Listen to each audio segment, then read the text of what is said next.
Former NATO Supreme Allied Commander, retired United States Army General Wesley Clark joins me. Good evening, sir. And a question I asked my last guest. In my wildest dreams, I cannot believe that Israel went in there without plans to take out those two nuclear enrichment centers without help from anybody else. That they had plans to get in there, that they didn't have any expectation the U.S. would join late. It'd be nice if they did, but I think they have a plan to do it alone, and they're prepared to do it.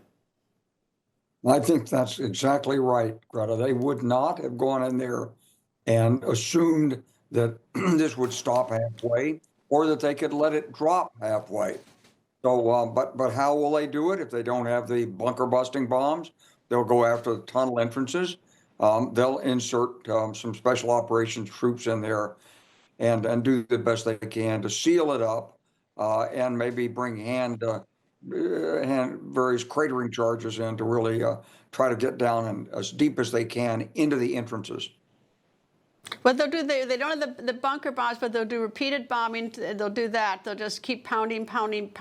But the special forces was sort of interesting because when you think back of their operation with the pagers, which was so sophisticated that it's like they've got to have a very sophisticated operation with the special forces. That, any minute now is going to strike those places.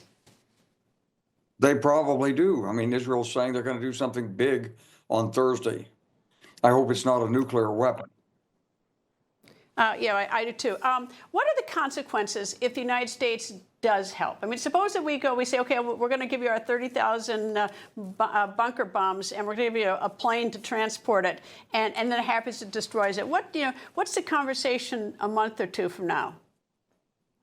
Well, first of all, I think that option is definitely on the table. Secondly, I think the president's going to wait and see as this evolves whether it's actually necessary to make a decision like this. It's going to be a big decision if he makes it. And it probably won't be just one bunker busting bomb because one won't necessarily do it. You probably want 2, 3, 5 over a period of several hours or days to be absolutely certain that you've got it taken care of. If we wait, we want to let Iran expend its missiles. And the longer we wait, the less reaction we expect to get from Iran. What's the risk to us? Because they seem pretty decapitated, the military with Iran. It's just going to get decayed more and more every single day. That we're not going to, if Trump does do this, we're not going to sit there and do any nation building. We're not sending troops in there at all. And there isn't a country in the world that is supporting Iran, at least not right now. Maybe Venezuela, North Korea, but they don't have much. So what's the downside for Trump doing that? I sound like a warmonger, but what is the downside?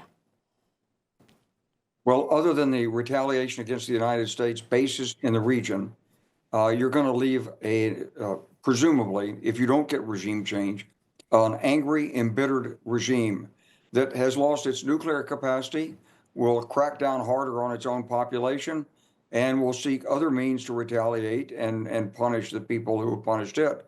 You may drive it even closer into support from China and greater Russian support into Iran than that they're willing to compromise some aspects of Iranian or Persian sovereignty to accept greater help from countries that are not necessarily our friends. What do you think? Do you have any sort of thought on what the civilian population in general in Iran thinks? I mean, I know what the military thinks, and I know what the supreme leader thinks. I mean, they talk death to America and all that. But any thoughts? They're not sort of hermetically sealed necessarily like the population in Russia, but it is a state-controlled media in Iran. So do they have distaste for us? Actually, it's probably the most pro-American population in the region. They travel, they're sophisticated. This is one of the great civilizations of the world.